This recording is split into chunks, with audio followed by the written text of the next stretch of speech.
सबसे पहले तो आप सबसे ये रिक्वेस्ट होगा कि आप इस वीडियो को पूरा जरूर देखें, क्योंकि अगर आप आधा अधूरा देखते हैं वीडियो और उसके बाद अपना कोई रिएक्शन देते हैं तो फिर वो कहीं ना कहीं गलत होगा, क्योंकि आपने पूरी बात सुनी ही नहीं।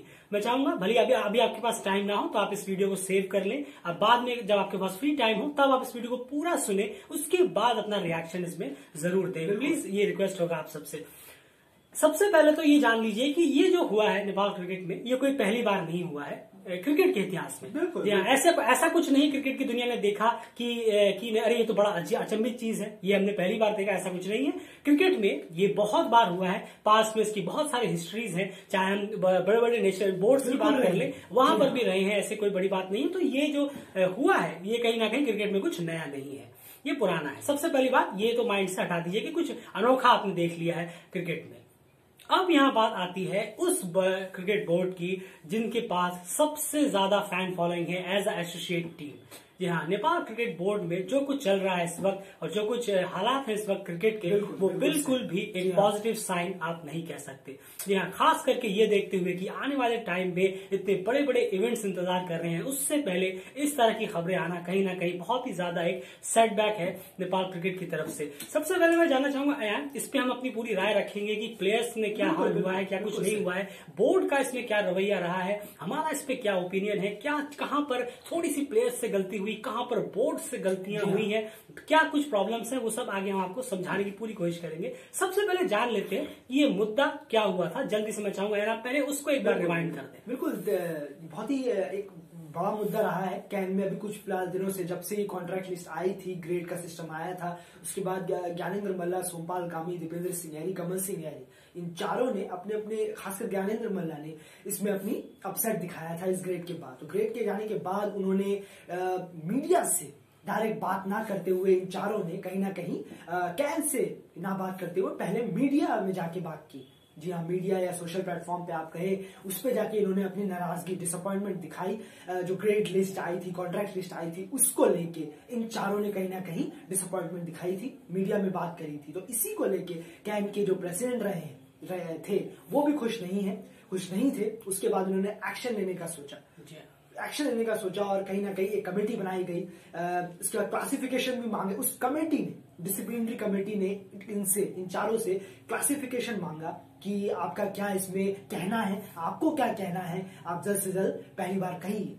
तो वहां पे पहली बार हुआ नहीं, पहली बार में कुछ कहा नहीं गया चारों के द्वारा, फिर दूसरी बार बोला गया नहीं हुआ, तीसरी बार बोला गया नहीं हुआ। उसके बाद डिसिप्लिनरी कमेटी के जितने ही मेंबर्स थे उन्होंने कैन के मेंबर्स को बोला, प्रेसिडेंट को बोला कि ये हमें कोई जवाब नहीं दे रहे हैं, अब आप इनके ऊपर एक्शन ले सकते हैं। तब इतना बड़ा भूचाल जो हमने देखा है कि क्या हुआ, एक दिन 2 दिन के अंदर अंदर सब कुछ बदल गया, 1 दिन 2 दिन। जी हाँ, और जब उन्होंने डिसिप्लिनरी कमेटी ने सिफारिश की कैन को कि इनके खिलाफ आप स्ट्रिक्ट एक्शन ले सकते हैं, तो फिर उन्होंने इनके खिलाफ स्ट्रिक्ट एक्शंस लिए, और जो कि कल हमें उसके फाइनली पता चला कि आखिर एक्शन क्या है। और सबसे पहले तो हुआ कि कैप्टन और वाइस कैप्टन को उनके पोस्ट से हटा दिया गया। जी हाँ, यानी ज्ञानेंद्र मल्ला को कैप्टन से, दीपेंद्र सिंह यारी को वाइस कैप्टनसी से हटा दिया गया। उसके बाद 6 महीने के लिए कॉन्ट्रैक्ट से इन सबको एक्सक्लूड कर दिया गया, ये चारों प्लेयर्स को, सोमपाल कामी, कमल सिंह यारी, दीपेंद्र सिंह यारी और ज्ञानेंद्र मल्ला, इन चारों को 6 महीने के लिए कॉन्ट्रैक्ट से एक्सक्लूड कर दिया गया। ये तो बातें हो गई थी। उसके बाद आगे क्या क्या चीजें थी। सबसे पहले यहाँ पर ये चीजें हुई हैं। अब यहाँ पर है कि उनको प्रॉब्लम हुई, कैन से उन्होंने कहा, लेकिन कैन ने इस पे अलग तरह के रिएक्शंस दिए। उन्हें लगा कि इन्होंने कोई रूल तोड़ा है और इसी के साथ कि वो डायरेक्ट मीडिया में चले गए और इस तरह की बातें हुई है। जी हाँ, सबसे पहले मैं जानना चाहूंगा, सबसे पहले एक्शन पे बात कर रहे थे, बाद में आएंगे कि सही गलत क्या है। एक्शन जो लिया गया है, क्या आप इस तरह के एक्शंस को सही मानते हैं कि 6 महीने के लिए कॉन्ट्रैक्ट से एक्सक्लूड कर देना? सिर्फ इस पे रिएक्शन चाहूंगा। बिल्कुल, देखिए इतना हार्श जो एक्शन लिया गया है, कहीं ना कहीं ये बहुत ज्यादा हार्श है आपके प्लेयर्स पे और आपके जो डिसीजन है उस पे। सवाल भी खड़े करता है कि आप किस चीज को क्लैरिटी रखना चाहते हैं, क्या दिखाना चाहते हैं फ्यूचर में। और ये जो प्लेयर पे आपने लगा टाइम भी बहुत बड़ा एक है कि किस टाइम आप क्या कर रहे हैं, आपके पास कितने प्लेयर बैकअप में हैं, आपने ये ध्यान रखा है या नहीं। इतने सीनियर प्लेयर पे आपने हार्श डिसीजन थोप दिए हैं, तो कहीं ना कहीं ये एक सवाल तो खड़े करेगा ही। जी बिल्कुल। तो कहीं ना कहीं दिल्ली क्रिकेट ये जरूर मानता है कि ये जो डिसीजन है 6 महीने के लिए एक्सक्लूड करना और कैप्टन वाइस कैप्टन को इस वक्त रिमूव करना, ये बहुत ज्यादा हार्श कॉल है और ये कहीं ना कहीं इससे बचा जा सकता था। सबसे पहली बात तो हम यहाँ सिर्फ एक्शन की बात कर रहे हैं, इससे आराम से बचा जा सकता था। कोई और तरह की अगर पनिशमेंट अगर आपको देनी थी तो क्यों देनी थी वो आगे हम जरूर आपको बताएंगे।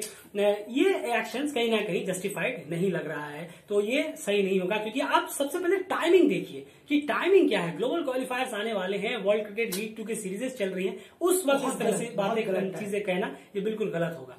अब यहाँ पर सबसे बड़ी बात आती है कि कैन का जो स्टैंड है वो अपना अलग स्टैंड है, प्लेयर्स का जो स्टैंड है वो अपना अलग स्टैंड है। यहां पर मैं अगर आराम से पूछना चाहूं कि कैन वर्सेस प्लेयर्स में यहाँ पर क्या लगता है आपको कि किस तरह के पॉइंट्स ऐसे सामने आए हैं कि कैन जो है यहाँ पर कटघरे में खड़ा होता हुआ नजर आ रहा है। देखिए सबसे पहली बात ये ऋषिराम गौतम सर भी कह चुके हैं और रामा सर भी कह चुके हैं और ये डेली क्रिकेट भी स्टैंड करता है इस बात पे कि कहीं ना कहीं आपको इतना बड़ा एक्शन नहीं लेना चाहिए। जो इससे पहले आपको बार बार आपको पहले उनसे बात करनी चाहिए। यानी कि कैन के पास कोई एक ऐसा मेंबर नहीं है इतना ज्यादा जिसपे बिलीव कर सके प्लेयर्स, ऐसा कोई मेंबर नहीं है जो वो प्लेयर्स के पास भेज सके। एक छोटा सा डेलीगेशन कह सकते हैं 1 जन 2 जन 3 जनों का कि वो प्लेयर्स के पास जाएं और प्लेयर्स से कहें, आगे पूछें कि कहाँ दिक्कत है, क्या दिक्कत है। यानी कि कैन के मेंबरशिप पे भी वो बिलीव नहीं कर रहे हैं प्लेयर्स। तो इतना बड़ा जो एक सेटबैक है ये तो एज अ बोर्ड के लिए डिसअपॉइंटमेंट है कि आपके पास कोई ऐसे मेंबर्स नहीं है इतने ट्रस्टेड। और सबसे बड़ी बात बहुत सारे तरीके ऐसे होते हैं जो थोड़े से आउट ऑफ द बॉक्स होते हैं लेकिन काम बहुत आते हैं। आपके पास कोई ऐसे प्लेयर्स होते हैं या फिर ऐसे कोई मेंबर्स होते हैं जो फ्रेंडली वे में उनसे जाके पर्सनली उनसे मीट करके उनसे बात करते कि आपकी प्रॉब्लम क्या है क्या नहीं है, चलिए मैं उसको पहुंचाता हूं। आप सिर्फ ऑर्डर कर रहे हैं, बोल रहे हैं रिपोर्ट करो, ये करो वो करो, जबकि वो अपनी एक डिससेटिस्फैक्शन जाहिर कर रहे हैं कॉन्ट्रैक्ट को लेकर। बिल्कुल सबसे बड़ी बात तो ये है कि लामा सर ने जो कहा था उसमें मैं भी स्टैंड करता हूं कि सबसे बड़ी बात उन्होंने कैन के खिलाफ कुछ ऐसा नहीं बोला है कि उन्होंने जो भी डिससेटिस्फैक्शन थी वो थी उनको कॉन्ट्रैक्ट को लेकर। ये 2 चीजें मिक्सअप करी गई है, पता नहीं क्यों लेकिन ये चीज मिक्सअप की गई और यहाँ पर कहीं ना कहीं बहुत ज्यादा एक कंफ्यूजन क्रिएट हुआ और कैन तरफ से ये डिसीजन आया। जी हाँ, कंटिन्यू करें आप। आपने बिल्कुल सही कहा, आपने अच्छा याद दिलाया है। ये उन्होंने कहीं भी नाम नहीं लिया है किसी का।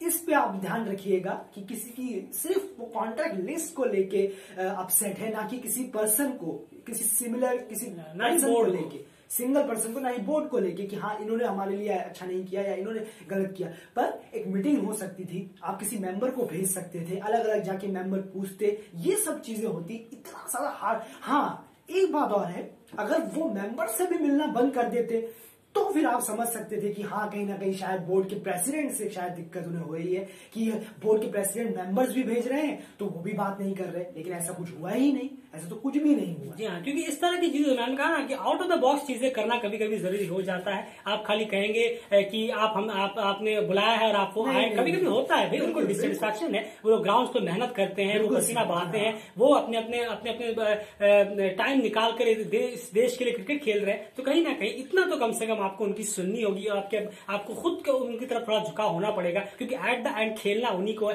अगर वो प्लेयर्स नहीं रहेंगे तो आपका ये बोर्ड जो है वो आखिर किस काम का रहने वाला है। अब यहाँ पर एक चीज कहने दी कि वो उन्होंने हमारे सामने इन चीजों को ना रख के सीधा मीडिया पे गए, वो सोशल मीडिया पे गए या फिर ओपन प्लेटफॉर्म मीडिया पे वो गए। ये कैन ने एक ब्लेम जो है वो किया है प्लेयर्स पे। इस पे मैं जरूर ये कहना चाहूंगा कि आपको क्या लगता है कि सोशल मीडिया प्लेटफॉर्म या फिर ओपन प्लेटफॉर्म में प्लेयर कब जाना शुरू करते हैं? इसका मतलब कहीं ना कहीं जो हम अपनी वीडियोस में पहले भी आपके सामने कह चुके हैं लगातार कि कहीं ना कहीं बोर्ड और कोच, बोर्ड और प्लेयर्स, कोच और प्लेयर्स, कोच प्लेयर्स और बोर्ड, इन सब में एक प्रॉपर ब्रिज होना चाहिए। अगर ब्रिज नहीं बनता, एक वे नहीं होता, कम्युनिकेशन अच्छा नहीं होगा तो डेफिनेटली टीम को प्रॉब्लम होगी, प्लेयर्स को प्रॉब्लम होगी और कोचेस को प्रॉब्लम होगी। मैं चाहूंगा अयान आप इस पे डिटेल से जरा समझाएं कि आखिर क्या वजह रही है कि उनको ओपन प्लेटफॉर्म चूज करना पड़ा। बिल्कुल, देखिए ये तो साफ है, मैंने कहा ना कि उनके पास अब कोई रास्ता ही नहीं था। कोई ऐसे एक फेथफुल मेंबर होते या आप ऐसा कर सकते थे कि किसी एक्स क्रिकेटर को, जो नेपाल के बड़े जो एक्स क्रिकेटर हैं, उनको इसके लिए आप एक अपने मेंबर में लाते, टीम में लेके आते और कहते कि सर आप जाइए, आप उनको थोड़ा बात करिए, उन चारों से जाके क्या प्रॉब्लम है क्या है। आखिर क्या हम कॉन्ट्रैक्ट लिस्ट में क्या गलत हुआ है। एक्स क्रिकेटर को भी आप ला सकते थे, बहुत अच्छे एक्स क्रिकेटर, रेस्पेक्टफुल है, प्लेयर्स रेस्पेक्ट करते हैं उनकी। बिल्कुल सही, रेस्पेक्टफुल क्रिकेटर्स हैं, ये सबसे बड़ी बात है। तो आप ऐसा कर सकते थे, लेकिन आपने ऐसा किया नहीं। तो एक बोर्ड भी कहीं ना कहीं एक बहुत अड़ियल रुख में है, बिल्कुल थोड़ा सा एटीट्यूड रुख में, हमें कोई मतलब नहीं है। अरे ऐसे कैसे भाड़ में जाए, वो कहीं डस्टबिन के गार्बेज नहीं है जो आप उन्हें फेंक देंगे उठा के, वो एक नेशनल टीम के प्लेयर्स हैं और कैप्टन और वाइस कैप्टन है उसमें से। तो बहुत घटिया चीज है। तो यही मैंने कहा कि कम्युनिकेशन के बीच में, कम्युनिकेशन जो होना चाहिए प्लेयर और बोर्ड के बीच में, कहीं ना कहीं वो रास्ता शायद ब्लॉक था। आप सिर्फ ऑर्डर देना चाह रहे थे कि वो उस पर रिपोर्ट करते। इस तरह की चीजें कहीं ना कहीं बिल्कुल फर्स्ट क्रिएट करती हैं और इसी वजह से कहीं ना कहीं नुकसान हुआ है, तभी उनको ओपन प्लेटफॉर्म का इस्तेमाल करना पड़ा है। ऐसा नहीं है कि उन्होंने इन्फॉर्म करने की कोशिश नहीं की होगी, लेकिन वही है ना कि उनको ट्रस्ट शायद इतना नहीं है उन मेंबर्स पे, जिन मेंबर्स का सामना आप उनसे बार बार करवा रहे हैं। बिल्कुल। एक छोटी सी बात यहाँ मैं बोलना चाहूंगा कि ये सब जो हो रहा है ये कॉन्ट्रैक्ट लिस्ट को लेके हो रहा है, ग्रेड्स को और कॉन्ट्रैक्ट को लेके हो रहा है। तो एक बात मैं कैन को जरूर बोलना चाहूंगा कि आपके जो प्लेयर्स हैं, नेपाल के जो प्लेयर्स हैं, वो कोई बड़े बड़े या एकदम राजा घराने के खानदान से नहीं आते। ये मैं डायरेक्ट बोल देना चाहता हूँ, उनका हक है कि वो कॉन्ट्रैक्ट मांगे और वो मेहनत कर रहे हैं तो उसका पूरा हक मिलना चाहिए। दुनिया के हर टीम में एक ग्रेड सिस्टम और कॉन्ट्रैक्ट सिस्टम होता है, रखवाया जाता है, आईसीसी की तरफ से रूल है। तो फिर आपको उसमें बेटरमेंट के लिए ही काम करना है, ये बहुत जरूरी है। वो अपने हक के ही लिए मांग रहे हैं जो वो खेलते हैं, और कईयों को तो नसीब नहीं है कि वो कई तो ले भी नहीं पाए इस चीज के सिस्टम का एक हिस्सा नहीं बन पाए। बहुत सारे प्लेयर्स हैं, तो फिर कम से कम करिए ना। प्लेयर्स के लिए नहीं करेंगे तो किसके लिए करेंगे? क्योंकि अगर आप प्लेयर्स के लिए नहीं करेंगे तो वो किस तरह से परफॉर्म करेंगे ग्राउंड्स पे, और उनको पूरा हक बनता है कि वो जितनी मेहनत करते हैं उतना उनको कम से कम मिले, जितना भी बोर्ड्स की तरफ से हो सके। क्योंकि जिस चीज को लेकर यहाँ पर डिससेटिस्फैक्शन है वो काफी वैलिड रीजंस है, क्योंकि वो चीज जाहिर सी बात है, जब प्लेयर मेहनत करता है तो उन्हें भी उम्मीद होती है कि वो कॉन्ट्रैक्ट में आए और करे। सही गलत कौन किस कॉन्ट्रैक्ट में कौन नहीं है, वो वही चीज तो आपको डिस्कस करनी है। चलिए मान लीजिए आप इससे सेटिस्फाइड नहीं है कि हाँ इससे हम सकते हैं, आपने डिस्कशन के लिए टेबल भी नहीं रखा, आपने सिर्फ रिपोर्ट कर दिया, डिसिप्लिनरी कमेटी बना दी। अब इतनी जल्दी जल्दी रिएक्शंस लेना और इतना हार्श कॉल लेना इतने इस वक्त में, चलिए आपको फिर भी अगर लग रहा है कि आपने सही किया है तो चलिए आप बोर्ड हैं, आपने किया होगा, लेकिन टाइमिंग भी तो देखिए, क्या हार्श कॉल लिया है आपने, किस वक्त लिया है, क्या आपको लगता है इससे कितना जबरदस्त नुकसान होगा नेपाल को अब ग्लोबल क्वालिफायर्स में और आने वाले इवेंट्स में, क्योंकि पूरी की पूरी कायापलट जो टीम की बदल गई है। और इससे कहीं ना कहीं बहुत सारे प्लेयर्स जो हैं वो भी अब कह रहे हैं कि जब उन्होंने सोशल मीडिया प्लेटफॉर्म्स का यूज किया शुरू हो गया है और उन्होंने भी कहना शुरू कर दिया है कि I think I am done. तो इसका मतलब ये है कि शायद वो भी अब नहीं खेलना चाहते, वो भी कैंप पे ज्वाइन नहीं होना चाहते। इसको लेकर क्या कहेंगे? ये तो देखिए, ये तो बहुत बड़ा एक मुद्दा है, क्योंकि अब इससे अब थोड़ी दूसरी चीज जुड़ जाती है। अब यहाँ आ जाता है प्लेयर्स का एक रवैया कैसा है। अब यहाँ पे थोड़ा सा पेचीदा मामला बन रहा है। एक हाथ से ताली नहीं बजती, दोनों हाथ से लगा के ताली बजती है, तब कहीं ना कहीं कुछ कंक्लूजन निकलता है। अब यहाँ थोड़ा अलग है। चलिए प्लेयर्स का आ रहा है रुख, करण केसी का, उसके बाद विनोद भंडारी का, रोहित कुमार पुडेल, अविनाश बोहरा का आया, कुशल भुरतेल का भी आया था, आई एम डन इस तरीके से। ज्ञानेंद्र मल्ला ने भी कर दिया। तो फिर ये थोड़ा समझ से परे है कि आप ठीक है, आप आई एम डन कर रहे हैं, बिल्कुल आप शायद बोर्ड के खिलाफ कर रहे हैं, बोर्ड के जो रवैया है उसके खिलाफ है। जी हाँ, लेकिन मैं चाहूंगा कि अब जो हम बात करने वाले हैं उस पर पहले आप एक बार पर्दा जरूर डाल दीजिए। जी हाँ, क्योंकि अब यहाँ पर बात आ जाती है कि प्लेयर्स का जो अब यहाँ पर आता है प्लेयर्स के बारे में, आखिर प्लेयर्स से कहाँ चूक हुई है, कहाँ गलती हुई है। जी हाँ, ये याद रखिए, क्योंकि यहाँ पर जो हम आपको पहले हमने कहा था कि आपको वीडियो पूरा सुनना होगा, पूरा ध्यान देना होगा, तभी आप अपना रिएक्शन जरूर से जरूर दीजिएगा। प्लेयर्स के बारे में अगर मैं बात करूं यहाँ पर, तो 4 प्लेयर्स को डिसअपॉइंट उन्हें अपना रवैया किया। बहुत सारे प्लेयर्स ने सपोर्ट किया कि नहीं हाँ इस कॉन्ट्रैक्ट से हम खुश हैं, उन्होंने सिग्नेचर कर दिए। उसके बाद प्लेयर्स का जो अभी 21 तारीख से कैंप लगने वाला ये भी अनाउंस हुआ, उसके बाद इस तरह से सपोर्ट कर रहा है। चलिए वो अपने प्लेयर्स को सपोर्ट कर रहे हैं, कैन को अपने कैप्टन को सपोर्ट कर रहे हैं, सब सपोर्ट कर रहे हैं। इस बीच में जो चीजें अब देखने को मिल रही हैं वो काफी ज्यादा निराशाजनक है। संदीप लामिछाने को कैप्टन अपॉइंट किया गया, इस टीम का, नेपाल क्रिकेट टीम का कैप्टन अपॉइंट किया गया। उसको लेकर फैंस भी कहीं ना कहीं बटे हुए हैं। और अगर उससे पहले हम प्लेयर्स की बात करें तो ज्ञानेंद्र मल्ला की बात करें या फिर दीपेंद्र सिंगारी की बात करें, तो कुछ प्लेयर्स ऐसे हैं जो उन्हें फॉलो करते थे पहले सोशल मीडिया प्लेटफॉर्म्स में, उन्होंने अनफॉलो करना शुरू कर दिया और उन्होंने अनफॉलो कर भी दिया। इस तरह की खबरें आई हैं कि उन्होंने अनफॉलो कर दिया। बिल्कुल जी हाँ। ये किस तरह का डिसीजन है, आप मुझे जरा ये बताने की कोशिश करें। क्या अब संदीप लामिछाने अचानक से विलन हो जाएंगे या उनसे कन्नी काटना शुरू हो जाएगा? क्या प्लेयर्स अब उनके खिलाफ चले जाएंगे? I think I am done का एक वर्जन वो भी है कि आप संदीप लामिछाने के साथ खेलने में असहज महसूस कर रहे हैं। क्या आप उनको एज अ कैप्टन एक्सेप्ट नहीं करना चाह रहे? ये थोड़ा ये भी तो सोचिए। कई बात होती है ऐसी जो इंसान इमोशन में आके बहुत सारे डिसीजंस ले लेता है, लेकिन उसी में कहीं आप ऐसा तो नहीं किसी डिजर्विंग का नुकसान कर रहे हैं। संदीप लामिछाने कितने कैप्टनसी के लिए इस वक्त तैयार है नहीं है वो हम आगे जरूर बात करेंगे, लेकिन फिलहाल इस कई डिसीजन में अनफॉलो कर देना ये बहुत ही इमेच्योर डिसीजन है और बहुत ही खराब एक स्टेप है प्लेयर्स की तरफ से संदीप लामिछाने के लिए। ये मतलब क्या हो गया कि आप उन्हें अनफॉलो कर रहे हैं, अब वो निशाने पे कैसे आ सकते हैं? वो कैसे इस चीज का सामना कर सकते हैं? क्या उन्होंने कैन से कहा, क्या उनकी वजह से ये सब हुआ है? ऐसा बिल्कुल नहीं है। ये कहीं ना कहीं बहुत गलत है एंड इस पर भी आप पर्दा डालें जरा। देखिए ये मैं इस पे ज्यादा नहीं बोलूंगा, इससे मैं बहुत खफा हूँ इस चीज से। एक लड़का जो अपने देश का नाम हर देश में जाके अलग अलग देशों में जाके रोशन कर रहा है, लाइट जला रहा है। अगर मैं प्लेयर्स की बात करूं तो उन्होंने तो नहीं किया, लामिछाने ही क्यों ऐसे उभर के आए। मैं डायरेक्ट बोल रहा हूँ एक्स प्लेयर को, जितने बड़े प्लेयर हैं, सिर्फ एक को छोड़ के, पारस खड़का को छोड़ के। लेकिन और भी जो अनफॉलो कर रहे हैं, क्या आपने उनकी तरह किया? आप उनके पर्सनल अचीवमेंट से ग्रज खा रहे हैं लगता है, आप उनके पर्सनल अचीवमेंट से जेलस हो रहे हैं। एक वो है जो नेशनल ड्यूटी के लिए एक लीग, कैरिबियन प्रीमियर लीग छोड़ देते हैं, वो प्राउड है अपनी कंट्री के लिए। अभी बिग बैश जो चल रहा था तो वहां नेपाल के फैंस भी पहुंचे थे उन्हें देखने के लिए।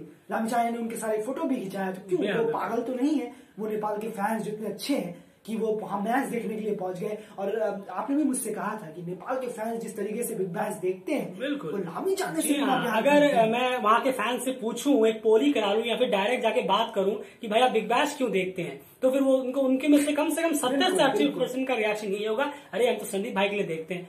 तो सबसे बड़ी बात है वो एक रोल मॉडल है, वो प्राउड है अपनी कंट्री के। उनके खिलाफ इस तरह का रिएक्शन समझ, आप कैन के खिलाफ करिए, बिल्कुल करिए, कैन का स्टैंड गलत है, हमने तो पहले आपसे कहा, बिल्कुल कहा, लेकिन प्लेयर्स का ये बिहेवियर संदीप के खिलाफ अनफॉलो कर देना और फिर उसके बाद कहीं देखिए कहीं दोबारा कहीं फॉलो ना कर लें, लेकिन ये सब चीजें बड़ी खराब होती है कि आप उनको अनफॉलो कर रहे हैं। अचानक से वो टारगेट कैसे हो गए ये समझ नहीं आ रहा। और सुनने में आया था कि संदीप ने भी, सुनने में नहीं, ये मैंने पढ़ा है कि संदीप ने भी वहां पे अनफॉलो कर दिया ज्ञानेंद्र मल्ला को। जी हाँ, तो ये चीजें समझ से परे हैं बिल्कुल कि आखिर ये चीजें क्या हो रही है, बहुत ही इमेच्योर।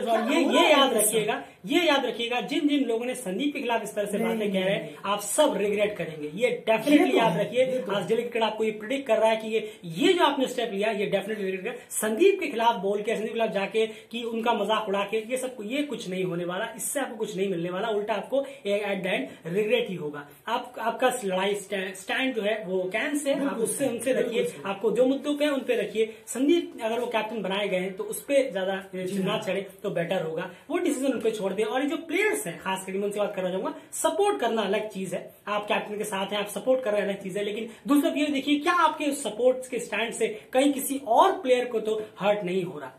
बिल्कुल, ये बहुत इंपॉर्टेंट चीज है। अच्छा कहा, ये आपने बहुत अच्छा कहा कि आप बहुत सीनियर हैं, अब आप इतने बड़े हैं तो आप किसी के पीछे नहीं भाग सकते। आप बोर्ड के खिलाफ जा सकते हैं, अगर आपका कॉन्ट्रैक्ट में वो आपका पर्सनल कॉन्ट्रैक्ट है उसमें जा सकते हैं, लेकिन आप ये कर रहे हैं कि संदीप के साथ हम नहीं खेलेंगे या संदीप के साथ हम नहीं जाएंगे, क्योंकि इसे पता चल। जी हाँ, I think I am done का मतलब ये है कि अब मुझे लगता है कि मेरा हो गया, कि मैं क्रिकेट नहीं खेलूंगा फिलहाल, आई एम क्विटिंग फिलहाल के लिए। तो इसका मतलब है कि संदीप अगर आते हैं 21 तारीख से कैंप लगता है तो आप लोग नहीं ज्वाइन करेंगे। ये थोड़ा स्टेप समझ से परे नहीं। मैं चाहूंगा भी अगर ये प्लेयर, संदीप की क्या गलती, अगर ये प्लेयर तक पहुंच सकता है तो वीडियो जरूर, लेकिन अगर ये ऐसा है तो संदीप ने क्या किया है, जरा हमें देश का नाम बढ़ाने का ही काम किया है, बिल्कुल घटाने का तो, माइनस या सब्ट्रैक्ट करने का तो काम किया नहीं है, डिसरिस्पेक्ट तो किया ही नहीं है, हमेशा रिस्पेक्ट दी है, बढ़ावा दिया है नेपाल के फैंस को भी और देश को भी। जी हाँ, तो कहीं ना कहीं ये एक प्लेयर्स का स्टैंड बहुत ज्यादा खराब है, क्योंकि ये बिल्कुल गलत है, क्योंकि इस तरह की चीजों में पूरी तरह से हम बिल्कुल प्लेयर्स को यहाँ पे सपोर्ट करते हुए नजर नहीं आएंगे। खास करके जो प्लेयर्स ये कह रहे हैं I think I am done, इस पे हम बिल्कुल भी सपोर्ट नहीं करेंगे। भले ही आपकी राय से अलग हो, बिल्कुल हो सकती है, राय सबकी अलग हो सकती है, आप भले इस चीज को समझे ना समझे, लेकिन इस इससे डेफिनेटली आप संदीप को एक गलत मैसेज देने की कोशिश कर रहे हैं, जो बिल्कुल भी सही नहीं, क्योंकि संदीप का इसमें क्या रोल है, क्या हाथ है, ये समझ से परे है, क्योंकि संदीप को इसमें टारगेट करना बिल्कुल गलत है। और अगर आप सोच रहे हैं कि इनको कोई टारगेट नहीं कर रहा, तो आप जरूर जाके देखिए कि किस तरह से सोशल मीडिया प्लेटफॉर्म्स पे भी किस तरह से कहा जा रहा है, या फिर उनको जो प्लेयर्स ने अनफॉलो कर दिया है वो भी कहीं ना कहीं गैर जिम्मेदाराना है और इमेच्योर बिहेवियर है, बिल्कुल भी सही नहीं है। वो कितने कैपेबल हैं कैप्टेंसी के लिए या नहीं है, उनके सामने क्या क्या चैलेंजेस हैं, वो हम आने वाले वीडियो में जरूर डिटेल तरीके से बात करेंगे कि संदीप रामचाने कितने इस वक्त तैयार हैं कि नहीं है, वो अलग बात है। लेकिन यहाँ पर अगर मैं जानना चाहूँ ओवरऑल कॉन्टेक्स्ट में आपसे पूछूं तो कितना आपको लगता है कि कैन ने कहीं ना कहीं बहुत बड़ी चूक कर दी है? ग्लोबल क्वालिफायर्स और वर्ल्ड क्रिकेट लीग 2 सामने होते हुए नए कोच इन्वॉल्व होने वाले हैं, उससे पहले ये सारी चीजें हो रही हैं। क्या आपको लगता है कि कैन इसको और बेटर तरीके से हैंडल कर सकता था? बिल्कुल कर सकता था। देखिए ये तो गलती है, मैं जल्दी शॉर्ट में इससे निपटा देता हूँ। 100% ये कैन की गलती है, नहीं 1% भी यहाँ पे इस मामले कैन वर्सेस जो प्लेयर्स है, खास करके कॉन्ट्रैक्ट वाले मामले में और ग्रेड, जी हाँ इसमें कैन, जी हाँ बिल्कुल 100% कैन की गलती है, और मैं उसमें कुछ नहीं बोलूंगा ज्यादा। और अगर मैं सेकंड पार्ट में आ जाऊं संदीप वर्सेस प्लेयर्स में, तो इसमें 100% प्लेयरों की गलती है, उसमें संदीप की कोई गलती नहीं है। अभी एक मैच भी उन्होंने कप्तानी नहीं की है, तो आप इस तरीके से आप हट जा रहे हैं, उनका साथ छोड़ दे रहे हैं, ये तो फिर आप उनके सीधा है, आप उनके पर्सनल अचीवमेंट से चलते हैं। बिल्कुल जी हाँ, क्योंकि ये बहुत ही गलत स्टेप है। अगर आप इस तरह का स्टेप ले रहे हैं कि I think I am done, चलिए अगर आपने कहने के लिए डाल दिया तो भी ठीक है, कम से कम उम्मीद करेंगे कि आप ज्वाइन करें, जाके उनके अंडर में खेलें, उनके साथ खेलें, अंडर क्या साथ खेलें, सब अब दोस्त है। लेकिन ये चीज कहीं ना कहीं उन्हें भी अपसेट करती हुई नजर आएगी। ये स्टेप बिल्कुल भी इमेच्योर है। अभी आपको ये कितना भी सही लगे, मैं आपको गारंटी से कह रहा हूं कि आप रिग्रेट करेंगे। जिन लोगों ने भी ये चीज कही है या फिर उनको अनफॉलो किया, फिर I think I am done की चीज कही, आप ये भूल गए हैं कि इसकी वजह से, ये ठीक है आपने स्टैंड लेने के चक्कर में आपने किसी एक डिजर्विंग प्लेयर को यहाँ पर उनके साथ गलत किया, ये बहुत ही गलत फैसला है। जी हाँ, क्या कह रहे हैं? बिल्कुल, बस मैं यही कहूंगा कि हम यहाँ बैठे हैं, इतनी दूर बैठे हैं, लेकिन हम संदीप रामचाने को अच्छी तरीके से जानते हैं एज अ क्रिकेटर कि उन्होंने क्या क्या किया है। लेकिन शायद प्लेयर्स और उनके साथी, जो टीम के साथी है, वो भूल रहे हैं कि इस लड़के ने देश के लिए क्या क्या किया है। बिल्कुल, इमोशंस अलग होता है, स्टैंड लेना अलग होता है, लेकिन स्टैंड वो वहां तक सही रहता है जब उसकी वजह से किसी बेगुनाह को या फिर बेकसूर को या फिर जिनका कोई हाथ ही नहीं है उनको अगर परेशानी ना पहुंचे, तो अगर उनको परेशानी तकलीफ होने लगी तो कहीं ना कहीं ये बहुत बड़ी डिसअपॉइंटमेंट है, क्योंकि आप कहीं ना कहीं उनको एक तरह से डिसरेस्पेक्ट कर रहे हैं। किसी से रेस्पेक्ट लेने के चक्कर में आप किसी को डिसरेस्पेक्ट करें, ये कहाँ का रूल हुआ, ये गलत है। और कैन की अगर बात करें हम, तो पूरी तरह से आपने कम्युनिकेशन गैप, आपने वो बिलीव प्लेयर्स के बीच में जो होता है, एक प्लेयर बोले, वो खो दिया है। इसीलिए प्लेयर्स को ओपन प्लेटफॉर्म में आना पड़ा, अपनी बातें रखनी पड़ी, डिससेटिस्फैक्शन होना पड़ा, क्योंकि उन्हें लगा था कि आप खुद समझेंगे कि कौन से प्लेयर किस कैटेगरी में ज्यादा डिजर्विंग करते हैं। बहुत बड़ी मुसीबत में इस बार नेपाल क्रिकेट है। अगर मैं बात करूं ग्लोबल क्वालिफायर्स को लेकर, जल्दी से मैं आयान आपका रिएक्शन जानना चाहूंगा। ग्लोबल क्वालिफायर्स 2 महीने में है, प्रोड्यूसर जुड़ने वाले हैं, नए कैप्टन, प्लेयर्स का पता नहीं है, क्या सिचुएशन लग रहा है आपको इस वक्त नेपाल क्रिकेट का? तभी हमने कहा है थंबनेल में भी व्हाट्स हैपनिंग इन नेपाल। नहीं, देखिए अभी मुझे लगता है कि 1-2 दिन में फिर से कोई, ये डेली क्रिकेट कह रहा है, सिर्फ डेली क्रिकेट की कहीं ना कहीं फिर से मीटिंग जरूर होगी, और इसको लेके कहीं ना कहीं प्लेयर शायद बाहर भी कर दिए जा सकते हैं, या फिर इनको बुलाया जाएगा और कुछ ब्रिज बनाने की कोशिश टाइम के लिए इस कॉन्ट्रैक्ट को थोड़ा सा रोक दिया जाएगा, और फिर अभी कुछ करा जाएगा इसका। लेकिन या फिर अंडर 19 एशिया कप के बाद तुरंत इंक्लूड करके अंडर 19 एशिया कप से प्लेयर इनको हमेशा के लिए शायद टीम से निकाल दिया, क्योंकि 2 ही स्टेप हो सकते हैं, या तो कैन थोड़ा सा नरम रुख अपनाएगा या फिर और स्ट्रिक्ट रुख। अगर और स्ट्रिक्ट रुख अपनाते हैं तो जाहिर सी बात है कि अंडर 19 एशिया कप के बाद कुछ प्लेयर्स वहां से पिक किए जाएंगे और कहीं इधर उधर से पिक करके ही ग्लोबल टीम तैयार की जाएगी। और अगर कोई नरम रुख अपनाते हैं, कोई इसमें इंटरफेयर करता है, घुसता है, तो कहीं ना कहीं देखना होगा कि चीजें सॉर्ट आउट होती है या नहीं। लेकिन बहुत जरूरी है, क्योंकि 2 महीने सिर्फ है, और इस पूरे जो भी आप इंसिडेंट कहें, इसने नेपाल के जो चांसेस है ग्लोबल क्वालिफायर्स में वो और ज्यादा कम कर दिए हैं। हमने जो कहा था कि वो पहुंचने के चांसेस काफी है, अब बहुत ही ज्यादा मुश्किल होगा अगर इस तरह की चीजें होती हैं। लेकिन अगर ये चीजें सॉर्ट आउट हो जाती है तो डेफिनेटली फिर से मौका बन सकता है। अगर लेकिन वही है, माहौल उस तरह का अब रहेगा कि नहीं, क्योंकि सब चीजें निकल के आ गई, खास करके I think I am done वाले एक जो अभियान चल पड़ा है उससे लेके। ये समझने वाली बात है। अगर आपको समझ आया तो प्लीज वीडियो को लाइक जरूर करिए, हमारी बातें अगर पसंद आई है। बाकी आप कमेंट्स में अपनी राय रख सकते हैं, आप हमें जो कहना चाहे कह सकते हैं, लेकिन उससे सच नहीं बदलने वाला, क्योंकि एक्सेप्ट अगर आपको भी करना आना चाहिए कि हाँ कहां पर किनकी गलती है, कहां पर किनकी गलती है। मैं एक हाथ से ताली बजा रहा हूं, यहाँ बज नहीं रही है, प्रॉब्लम ये है कि मैं ये जोड़ दूं तो ये ताली बजना शुरू हो जाता है। ये कहावत ऐसे ही नहीं कही गई है, कुछ तो होगा इस कहावत में, तभी इस कहावत को जोड़ा गया है। प्लीज वीडियो को लाइक करिए, चैनल को सब्सक्राइब कर लीजिए। ट्विटर पर आप हमें फॉलो कर सकते हैं, वहां पर भी अपनी राय रख सकते हैं। वहां पे हमें क्रिकेट न्यूज अपडेट्स लगातार हम प्रोवाइड कराते रहते हैं। संदीप लामिछाने ने क्या बेटर कप्तान हो पाएंगे नेपाल क्रिकेट टीम के लिए? क्या क्या उनके सामने चैलेंजेस होंगे? प्लेयर्स उनके पास नहीं होंगे तो वो क्या करेंगे? वो अगर ये प्लेयर्स वापसी नहीं होता इनके टीम में, एज ए कॉन्ट्रैक्ट में वापसी नहीं होती, क्रिकेट तो ये लोग खेल सकते हैं, अगर वो चाहे तो क्रिकेट खेल सकते हैं। अगर ये प्लेयर्स नहीं होते हैं टीम में तो किस तरह से माहौल क्रिएट करना होगा संदीप को कि वो ग्लोबल क्वालिफायर्स में जबरदस्त चैलेंज कर सके बाकी टीम को। ये वीडियो जरूर आएगा, इसके बाद जरूर इस वीडियो को देखना मत भूलिएगा और आप कमेंट करिए कि आप वो वीडियो चाहते हैं या नहीं। फिलहाल इस वीडियो में इतना है। कमेंट अपनी राय जरूर रखें, भले हमारे खिलाफ हो, आप हमें नेगेटिव सोच रहे हो, हमारे खिलाफ बोलना हो, बिल्कुल बोलिए, बेधड़क बोलिए। लेकिन एक बात याद रखिए, अगर आपने बीच बीच में काट की वीडियो सुना और अब तक यहाँ पहुंचे तो मैं आपसे रिक्वेस्ट करूंगा आप दोबारा जाएं, पूरा वीडियो सुने, भले आप अभी ना सुने, टाइम नहीं है, बाद में सुने, लेकिन सुन के फिर आप अपना रिएक्शन दें। फिलहाल इस वीडियो में इतना ही गाइस, अगर पसंद आए तो लाइक जरूर कर दीजिए। बिल्कुल, बाय।